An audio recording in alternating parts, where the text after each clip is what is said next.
नमस्कार, मी शशांक शांताराम अमराळे व हे माझे सहकारी ॲडव्होकेट राम गोविंद धुमाळ. मी सावरकर एक अभिनव वक्तृत्व स्पर्धा वर्ष 8वे याच्यामधील वादविवाद कौशल्य स्पर्धेमध्ये सहभागी होत आहोत. समान नागरी कायदा हवा की नको हा विषय आहे आणि समान नागरी कायदा हवा या बाजूने मी बोलणार आहे. आपल्या भारतीय राज्यघटनेने दिवाणी व फौजदारी हे दोन प्रकारचे कायदे आपल्याला दिले. यातील फौजदारी कायदे हे सर्व जात धर्मियांसाठी एकत्र लागू आहेत, परंतु दिवाणी कायद्यांमधील लग्न, घटस्फोट, पोटगी, मालमत्ता वितरण यासारख्या गोष्टींसाठी वेगवेगळ्या धर्मियांमध्ये वेगवेगळे त्यांचे स्वतंत्र कायदे. त्याच्यामुळे आपण एका देशात राहतो, एक देश परंतु कायदे वेगळे, अशी परिस्थिती आपल्या भारतात आहे.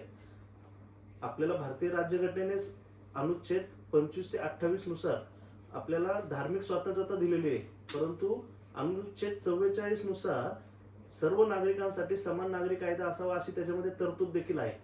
त्याच्यामुळे हा विषय आपल्याला काही नवीन नाही. जर हा कायदा लागू झाला तर आपल्याला विविध धर्मियांमधील स्त्री पुरुष, लहान मुलगा मुलगी ह्यांच्यामध्ये समानता येऊ शकते. त्याच्यानंतर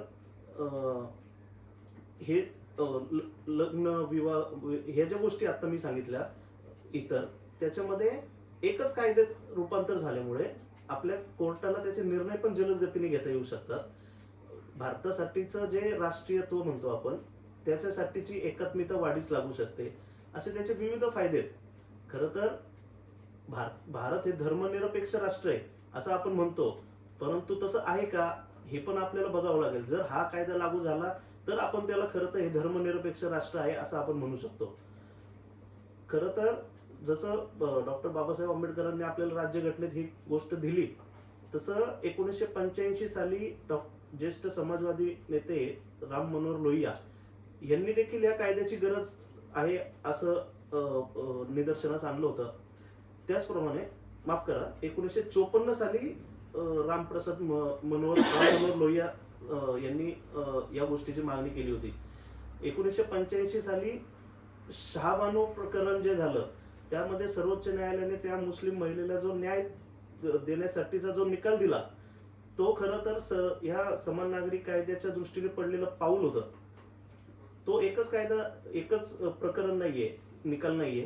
त्याच्या व्यतिरिक्त 1995 साली सरला मुदगल केस असेल, 2001 साली डॅनियल, त्यांचं पुढचं नाव माझ्या लक्षात येत नाही, ती एक प्रकरण असेल, किंवा आता नुकतंच झालेलं 2017चं आपलं शायरा बानो प्रकरण घ्या. ह्याच्यामध्ये सर्वोच्च न्यायालयाने ह्या समान नागरी कायदा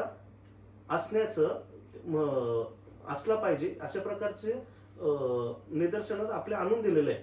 त्याच्यामुळे हा कायदा आपल्याला लागू झालाच पाहिजे. बरं, हा कायदा फक्त आपल्या भारतामध्येच लागू होतोय का आणि म्हणजे आता नवीन लागू करायचा आहे का, तर असंही नाही.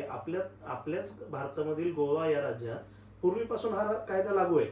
उत्तराखंड हे जानेवारी 2025 पासून ते लागू करते. गुजरात, उत्तर प्रदेश, आसाम ही राज्य त्याच्या पावलावर पाऊल टाकतायत.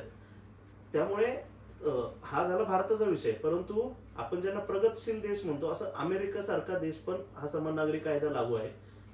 इतर देश म्हणलं तर बांगलादेश, पाकिस्तान, तुर्की, आयर्लंड यासारख्या देशांमध्ये हा कायदा लागू आहे. त्याच्यामुळे यांनी आपल्याला आपण काही खूप वेगळं करतोय असं माझं मत नाही. त्याशिवाय जर आपण हा कायदा लागू करताना काही सनातनी मुस्लिम लोक याला विरोध करतील असं आपण म्हणतो, परंतु मुस्लिम सत्यशोधक मंडळाचे पैगंबरवासी सय्यद भाई यांनी ही गोष्ट मान्य केली होती, किंवा ते स्वतः म्हणाले होते की हा कायदा अशा प्रकारचा अस्तित्वात आला पाहिजे, त्याला सामान्य मुस्लिमांचा कुठल्याही प्रकारचा विरोध नसला पाहिजे. भारत ही आपली माता हे आपण मान्य केलं पाहिजे, तिला नमन केलं पाहिजे. त्यामुळे आपण सर्वांनी एकत्रित येऊन या मुस्लिम समाजातील महिलेला त्याच्यातून न्यायच मिळणार आहे हे लक्षात घेऊन सगळ्यांनी एकत्र येऊन आपला भारत हा इस्लाम विरोधी अथवा इस्लामच्या बाजूने असं नसून डॉक्टर बाबासाहेब आंबेडकरांनी जी आपल्याला राज्यघटना दिली त्या घटनेनुसार चालणारा एक तटस्थ देश आहे हे आपल्याला जगाला दाखवून देण्याची ही संधी आहे. यानंतर मी माझे सहकारी ॲडव्होकेट राम गोविंद धुमाळ यांना विनंती करतो. नमस्कार. माझे नाव ॲडव्होकेट राम गोविंद धुमाळ. मी समान नागरी कायदा नको या बाजूने बोलणार आहे. ब्रिटिशांनी विविध धर्म समुदायासाठी वेगवेगळे वैयक्तिक कायदे केले. यामध्ये विवाह, घटस्फोट, पोटगी व दत्तक विधान, वारसा हक्क इत्यादी बाबी येतात. स्वातंत्र्यानंतर सर्वांसाठी एकच कायदा असावा असा मतप्रभाव होता, परंतु धार्मिक वैविध्यामुळे घटनाकाराने असं करण्याचे टाळले आणि एक समान नागरी कायदा मार्गदर्शक तत्वामध्ये 44 अनुच्छेदामध्ये समाविष्ट करण्यात आला. भारतीय जनता पक्षाने दिलेल्या अनेक वादग्रस्त आश्वासनापैकी समान नागरी कायदा हे एक आहे. पंतप्रधान मोदींनी त्यांच्या 3ऱ्या टर्मच्या पहिल्या स्वातंत्र्य दिनाच्या भाषणामध्ये समानऐवजी धर्मनिरपेक्ष हा शब्द वापरून या मुद्द्याला हात घातला. पंतप्रधान मोदी यांची 10 वर्ष, अटल बिहारी वाजपेयी यांची 6 वर्ष, भाजपच्या पाठिंब्यावरची सरकारची कालावधी अशा सर्व काळामध्ये एक समान नागरी कायदा करण्यात आला नाही आणि त्याचा मसुदाही पुढे ठेवण्यात आला नाही. 21व्या कायदा आयोगाने अशा कायद्याची गरज नसल्याचं स्पष्टपणे मत नोंदवलं. 22व्या कायदा आयोगाने यावर सूचना मागवल्या.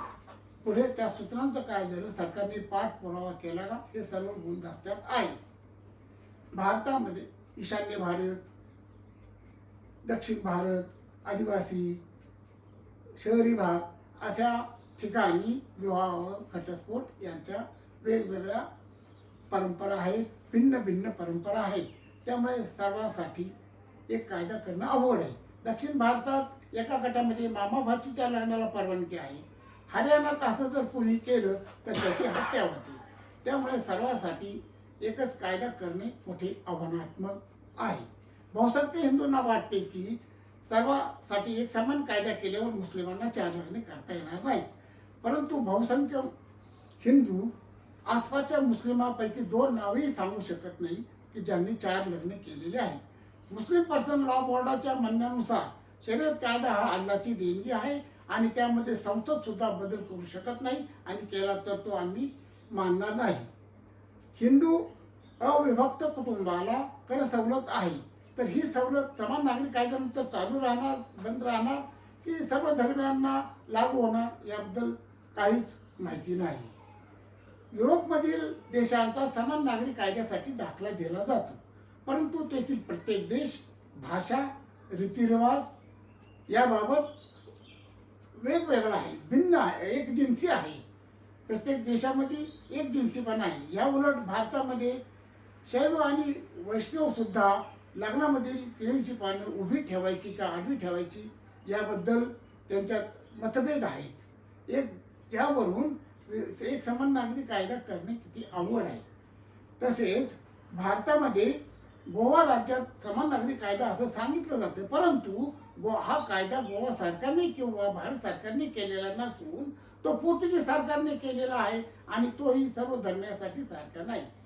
उत्तराखंड राज्य जानेवारी 25 पासून एक समान नागरी कायदा करणार आहे, परंतु त्यामधूनही अनुसूचित जमातींना सूट देण्यात आलेली आहे. तसेच समान नागरी कायद्यामुळे एकात्मता वाढीसाठी उपयोग होईल असं सांगण्यात येतं, परंतु भारतामध्ये विविधता आणि एकता हे एकत्रच चालत आहेत हे काळाच्या कसोटीवर सिद्ध झालेले आहे. कुठलाही बदल हा धीम्या गतीचा असतो आणि त्यासाठी वेळ लागतो. हिंदू समान संहितेनुसार हिंदू महिलेला संपत्तीत वाटा मिळण्यासाठी 60 वर्षे जावी लागली. कुठल्याही स्त्रियांचं दुय्यम स्थान देणं प्रथांचं हे वाईटच आहे, परंतु त्यावर एकच कायदा हे उत्तर नाही. त्यामुळे प्रथम सरकारने समान नागरी कायदा आणि त्याची माहिती जनतेला दिली पाहिजे, त्याचा मसुदा जनतेपुढे ठेवला पाहिजे आणि त्यावर सहमती होईपर्यंत वैयक्तिक कायद्यामधील सुधारणा करायला पाहिजे आणि त्यानंतर एक समान नागरी कायद्याचा लागू करण्याबाबत विचार करण्यात येईल. खरं तर आता आमचे ज्येष्ठ वकील मित्रांनी त्यांचं याच्याबद्दल मत मांडलं, परंतु आज रशिया सारख्या देशामध्ये जिथं 21% साधारण 21% मुस्लिम समाज आहे, तिथे कोणी शरीयत कायदा लागू करावं म्हणून कोणी मागणी करत नाही. तसंच ह्या कायदा लागू झाल्याने कोणाचं आरक्षण जाणार आहे, ज्या शासकीय योजनांचे लाभ आहेत ते बंद होणार आहेत, किंवा अनुसूचित जाती जमातींसाठी त्यांच्यासाठी जे अन्याय, त्यांच्यावर होणाऱ्या अन्यायाच्या विरोधात जे प्रतिबंधात्मक कायदे आहेत ह्याच्यावरती कोणी काही बालन येणार आहे, असं ह्या फक्त वावड्या आहेत. आणि ज्या मुस्लिम पर्सनल लॉ बोर्डाचा सर इथं उल्लेख करतायत त्याचेच मगाशी मी सांगितलं त्याप्रमाणे पैगंबर वसी सय्यद भाई यांनी त्याच्याबद्दलचं मत त्या ठिकाणी मांडलंय. खरं तर आपण भारत देश हा आपण धर्मनिरपेक्ष म्हणतो, परंतु आपण जर हा कायदा लागू करू शकलो नाही तर तो विषमतेवर आधारित आहे हे आपण जगाच्या पुढे आपलं हे दृश्य जाईल. त्याचप्रमाणे जर आपण ह्या सगळ्यांनी मिळून हा कायदा केला तर धर्मनिरपेक्ष राष्ट्र ही संकल्पना बळकट होईल. त्यामुळे हा कायदा लागू व्हायला पाहिजे असं माझं मत आहे. माझ्या आता तरुण मित्राला मी काही तथ्य सांगतो. भारतामधील काही राज्य एक समान नागरिक कायदा करण्याच्या दिशेने पावलं उचलत आहेत, परंतु त्यातून प्रश्न सुटणार नसून अनेक नवीन प्रश्न निर्माण होणार आहेत. उदाहरणार्थ, एखाद्याने एका राज्यात विवाह केला आणि तो दुसऱ्या राज्यात स्थायिक झाल्यानंतर जर उभयतामध्ये वाद निर्माण झाले तर ते वाद पूर्वीच्या जिथं विवाह केला त्या राज्यातील कायद्यानुसार सोडवायचे, कारण जिथं ते स्थायिक झालेले आहेत त्या कायद्यानुसार सोडवायचे, असे अनेक समस्या प्रश्न निर्माण होतील. भारतामध्ये दारूबंदी, गोमांसबंदी, भ्रूण हत्याबंदी अशा विविध कायद्यांचा बोजवारा उडालेला आहे. त्यामुळे आधुनिक नवीन कायदा करणे म्हणजे ये रे माझ्या मागल्या सारखे होईल. भारतामध्ये आपण साधे अन्न, वस्त्र, निवारा हे प्रश्नही अजून सोडू शकलेलो नाही. त्यामुळे या समस्याचं उच्चाटन करण्याचं सोडून अशांतता निर्माण करणारे कायदे निर्माण करणे उचित ठरणार नाही. मी तुम्हाला 2 जागतिक निर्देशांकाची माहिती देतो. एक आहे जागतिक आनंदी निर्देशांक. यामध्ये 146 देशात भारताचा क्रमांक 126वा आहे. याचा अर्थ भारत आनंदी देशामध्ये अत्यंत खालच्या थरावर आहे. या निर्देशांकासाठी देशांतर्गत उत्पन्न, सामाजिक स्वातंत्र्य, सामाजिक सलोखा, भ्रष्टाचार या बाबींचा विचार केला जातो.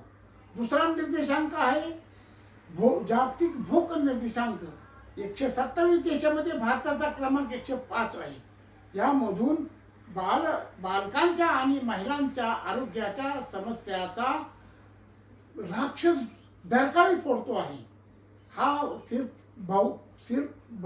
फक्त निर्देशांक नाही तर लाखो भुकेलेल्या, खंगलेल्या बालकांच्या भुकेचा हुंकार आहे.